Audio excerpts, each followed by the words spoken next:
1,00,00,000 കൊടുത്ത് ഒരു കാറ് മേടിച്ചു.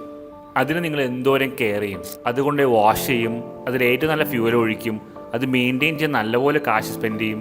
ഇതിനൊക്കെ ഒരുപാട് ഇൻവെസ്റ്റ് ചെയ്യും. ഒരു 5-10 കൊല്ലം യൂസ് ചെയ്യുന്ന ഒരു സാധനത്തിന് വേണ്ടിയാണ് നിങ്ങൾ ഇത്രയും കെയർ കൊടുക്കുന്നത്. എന്നാൽ ലൈഫ് ലോങ് നിങ്ങളുടെ കൂടെ ഉണ്ടാവും നിങ്ങളുടെ ബോഡിക്ക് വേണ്ടി നിങ്ങൾ എന്താണ് ചെയ്യുന്നത്? കുറേ വറുത്തതും പൊരിച്ചതും സ്വീറ്റ്സും അൺഹെൽത്തി ഫുഡ്സും, മേലനങ്ങാതെ ഫുൾ ടൈം കിടക്കലും ആവശ്യത്തിനധികം സ്ട്രെസ്സും ഇതൊക്കെയാണ് നിങ്ങൾ കൊടുക്കുന്നത്. അല്ല, ഈ 1,00,00,000 കാറ് മേടിച്ചിട്ട് അത് ഓടിക്കാൻ നിങ്ങൾ വേണ്ടേ? Your health is your biggest asset. ഇതൊക്കെ ആരോടെങ്കിലും പറഞ്ഞു കഴിഞ്ഞാലോ അവർ പറയും ഞങ്ങളുടെ കാശില്ല, അതില്ല, ഇതില്ല എന്നൊക്കെ. ഈ ഇല്ല എന്ന് പറഞ്ഞ അതേ സമയം തന്നെ എന്തെങ്കിലും ഉണ്ടാക്കിയെടുക്കാൻ ശ്രമിച്ചൂടെ? നിങ്ങളുടെ ലൈഫിന് അത് ഗുണമേ ചെയ്യുള്ളൂ. So whatever you do, ഇതൊക്കെ എൻജോയ് ചെയ്യാൻ ജീവനോടെ നിങ്ങളും കൂടെ ഉണ്ടാവണ്ടേ? അതുകൊണ്ട് take care of your health, maintain a good diet, workout ചെയ്യുക, സ്ട്രെസ് ഫ്രീ ലൈഫാക്കി എടുക്കുക.